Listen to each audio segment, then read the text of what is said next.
Hi, welcome to the David F. Walker Spotlight Program as part of Afro Comic Con's virtual 2020 events. Thanks so much for joining us. I'm Patrick A. Reed, a pop culture journalist, historian, and curator, and today it's my great pleasure to be speaking with my friend, journalist, writer, and filmmaker David F. Walker, co-creator of the critically acclaimed Bitter Root comic series and author of the upcoming Black Panther Party, a graphic novel history, which is scheduled to be released in January of 2021.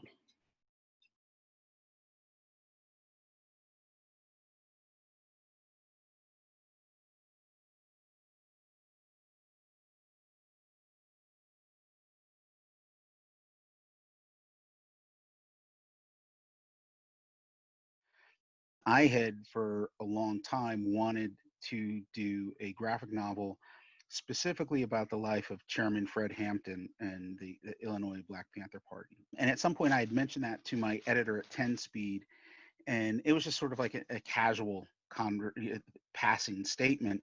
And so after Frederick Douglass came out, we were talking about possible follow-ups to it.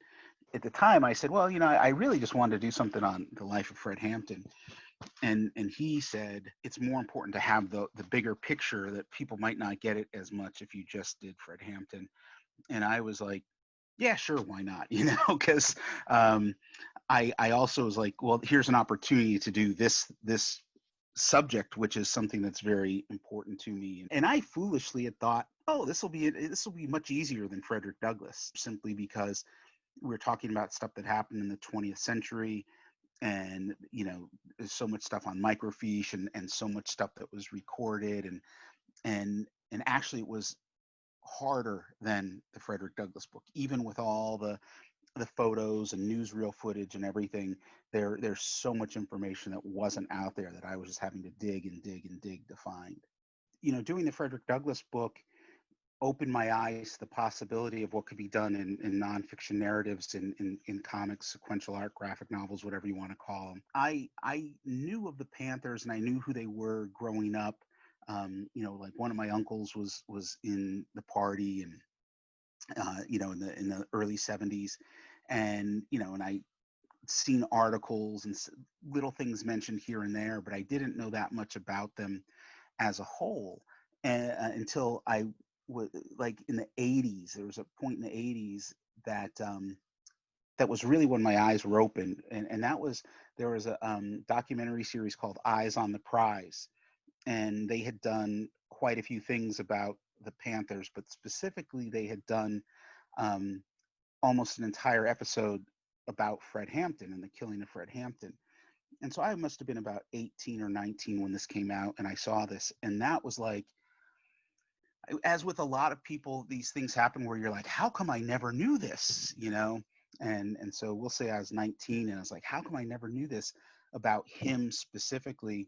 And then I started digging deeper into the party than as a whole. But the interesting thing is that as deep as I dug, like, I still didn't know anything. That was the crazy thing. And I remember so much of this stuff happening sort of in the background of my childhood, that I'm sort of fascinated with the era in which I was born and grew up, and that's where it just all started going. And then when the opportunity came to write this book, then it was like, okay, time to roll up my sleeves and really dig deep. When you look at the bibliography in the back of the book, more than half the stuff that is in the bibliography was already on my shelf anyway. And that was, I think, also what lulled me into that notion that, oh, this will be pretty easy, because like with the Frederick Douglass book, I only had one Frederick Douglass book on my shelf. But with the Panthers, I was like, oh man, I have a whole shelf of Black Panther books. I'm not going to need to get anything else. And boy, was I wrong. So I've always been that sort of person. If I saw a movie that I really liked, I would want to know everything I could about that filmmaker and all the filmmakers that influenced that filmmaker. Same with music. And so as I was getting deeper into the Panthers, it was like, okay, you know, it's not enough to understand who they were. You have to understand where America was and how that impacted them. At the time, Bobby Seale was, of the founding members, I believe Bobby Seale was the oldest, and he was like in his mid 20s, and little Bobby Hutton was like 15, and it was interesting because I remember reading something. It was about all the founding members, because it was, Bobby and Huey were the first two, and then there were like the Fort brothers, and there was Bobby Hutton, and there was a few others. And it was interesting because, like, separately I'd read how none of them were from Oakland.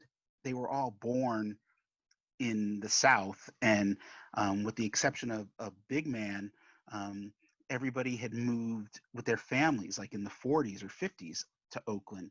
And it just kind of blew my mind, because I was like, okay, yeah, you've got these guys who their families had come to this part of the country looking for a better way of life, and they didn't find it, right? And where do you go if you've left Tennessee or you left Arkansas and you've gone all the way to California, and it's not better in California? There's nowhere else left to go. Then it gets me, studying, like, okay, so what was Arkansas like back in, what My I mean, favorite form right? of procrastination Is research. So I will go down that rabbit hole and get lost every single time. Are there any elements where, in learning more about this setting, and as you say, the real world, has it changed the way you think of the fictional works that you've created? What it's done for me, I think, more than anything, is reinforce this belief of um, the depth and complexity of character, right? And with the Panthers, there's a very myopic, almost one-dimensional view of them. Most people don't have any sort of real understanding unless they've committed to studying the Panthers, or like there's some connection, like a family member or something like that. And most people just don't get it.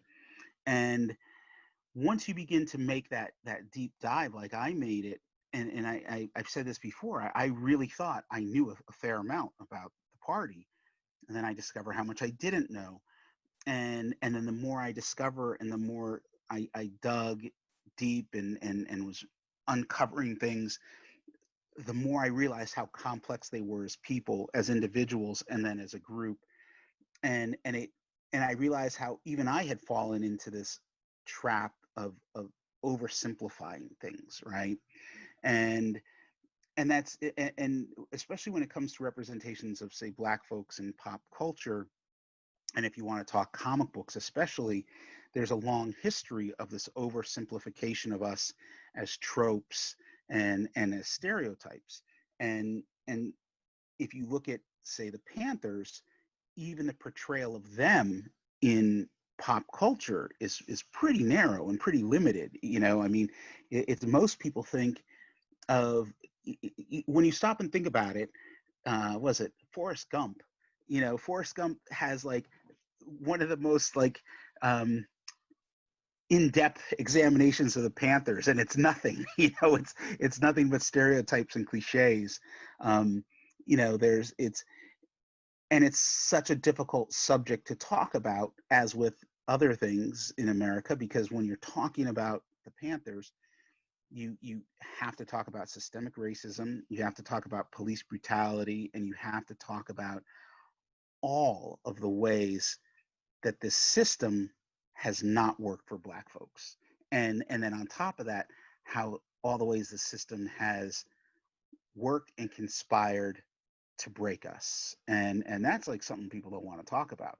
And I think that the more we dig, and the more we try to tell these stories, and these complex stories,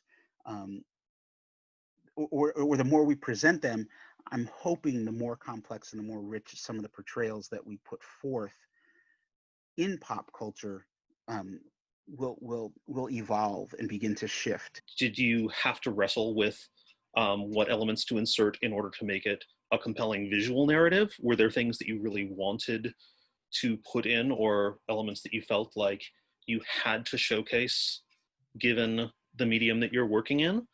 For me, the hardest part, and the part that isn't as comprehensive as I would love for it to be, or as I'd like for it to be, is understanding and studying the role of women in the party. And I talk about women in the party, and I profile some specific people, and I talk about some stuff. But when we talk about like the history of the party in general and what's readily available, like when it comes to women in the party, it is so poorly recorded that it becomes really difficult. And that was one of the things that really surprised me because, everybody talks about like Elaine Brown's book and everybody talks about Angela Davis. But they're pretty much the only two really known figures who have any written material that's out there. And Angela Davis's stuff, her time in the party was very limited.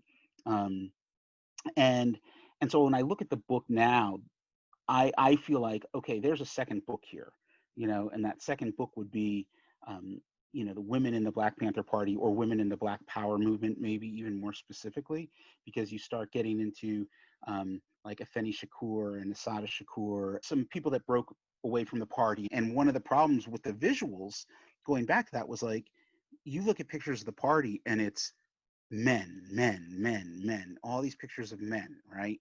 And then you begin to think about the role that the media has and how they portrayed the Panthers, but when you look at the numbers in terms of actual membership, there was more than enough women that there should have been more pictures of them. They should have been easier to find. And so when I was working with Marcus, the artist, we would be digging through online and through all sorts of online archives looking for images and trying to get more information about women in the party, and a lot of it just wasn't there. Like there's a couple key members who, like, there's no photographic proof that they existed. In a lot of ways, the history of the Panthers is almost like word of mouth. um, and and so you'll hear like, okay, yeah, the first woman to join the party was, I want to say Tarika Lewis, I believe was her name. um, Good luck finding a picture of her, and it was the way I figured out who she was visually was talking to people who had been in the party, and they were like, oh yeah, there's tons of pictures of Tarika. And I'm like, where? And they're describing certain pictures. Okay, you see this picture at the Free Huey rally? Well, you go three people in and I'm like, oh, okay. And then I recognize this woman right here, this young woman. She's probably like 17 at the time. And I'm looking through other pictures. I'm like, okay, I think that's her. I think that's her. And so that was the part that was driving me crazy, and also driving Marcus crazy. And we would have these conversations. And in this narrative like this, a lot of it is more, here's an image and here's some facts. It's not necessarily we're showing you a sequential story that's being told. There are some sections in the book that we do that. The when the when the Panthers marched on Sacramento and broke into the assembly floor, like that's actually looks like what you would see in an actual comic book, as opposed to you know an image of Bobby Seale. So Bobby Seale was born in Texas. Are there moments then where you felt like, in order to tailor this narrative, you had to do some of the same thing, in that there are obvious visual elements that are going to be compelling when you're working in this medium, when you're playing to an audience, when you're trying to tell this story to the widest possible audience, you have to determine how to hone that narrative and what images to show. For me, it was crucial to get that, like the various programs, like the free breakfast program for children, or the health clinics. It was important to get that stuff into the book. But yeah, it did become this issue of like, okay, well, how do we show this? In the mid 70s, there was an incident where some of Huey's folks were involved in an incident in which a panther got killed, and it was like, oh yeah, but there's no images of these people, and how do we show this, and how do we explain the context of it, because a lot of the problems is telling the full story. And there was a moment where I was like, there's not enough pages for this book. But then there was also like, oh my god, I can't write another page. I can't I can't do this anymore. So it's a mixed bag. What I'd love to do is I'd love to see other people build on it. Same thing with like when I did the Frederick Douglass book, and there's a moment where I was like, Ida B. Wells deserves her own graphic novel. Harriet Tubman deserves her own graphic novel. Am I going to be the one to write them? No, I don't.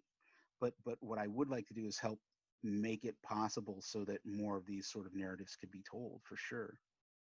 If I read in one book, oh, so and so was an informant, and they're the reason this other person got killed. If one person said it in their book, I would go to every single book that I had, every single article that I had. There's an article that I had found in one of the Panther papers that it was like the first part of a two-part story, and I was never able to find that second part, but it was so like it was one of those things that if I didn't know better, I would have thought was completely paranoid, right? Um, but it was dealing with police infiltration and all that sort of stuff. And it was like I've never been able to find the second half of that article. But again, it was all true. It was written in a way that was a little bit more hyperbolic and not what they're going to teach you in journalism 101. But that's fine because most of what I've written isn't appropriate for journalism 101.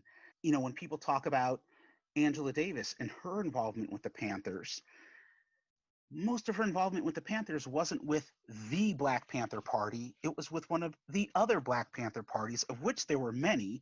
And it's like, okay, I'm not that old, but I'm old enough to know that I should know more of this stuff, but most people don't know. One of the most famous pictures of a Black Panther isn't even a Black Panther, right? That one of the most famous pictures of the Panthers, which is associated with being the group that stormed Sacramento, was taken in Washington, in Olympia, at the state capitol. It's not even, and so God, man, when this book comes out, this is a lot of the stuff I'm going to be talking about, right? And I don't want to be the one.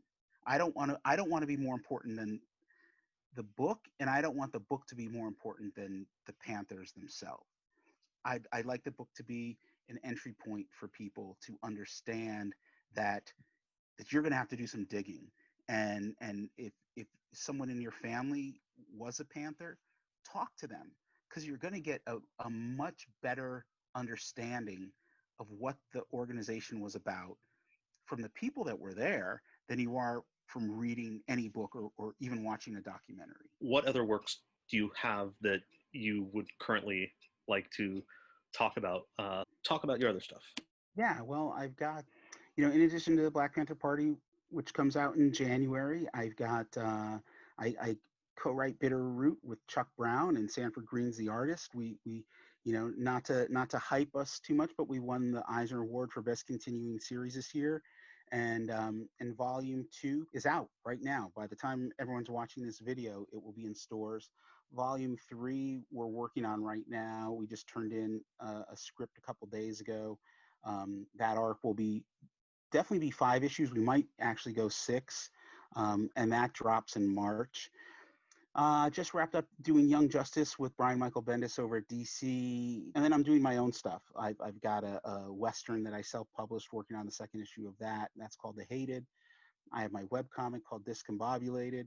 And then I've got I've been, as a form of therapy, I've been making these fake movie posters and posting them on social media, and I'm collecting those into a book. And I gotta get it out in the next few weeks so people can have it in time for Christmas. Thank you, David. And to all of you watching at home, thanks so much for tuning in to Afro-Comic-Con's virtual 2020 events.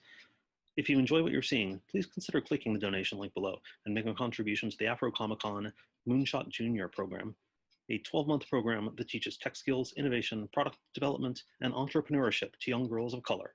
Any amount will help. And please stay tuned for more Afro-Comic-Con programming.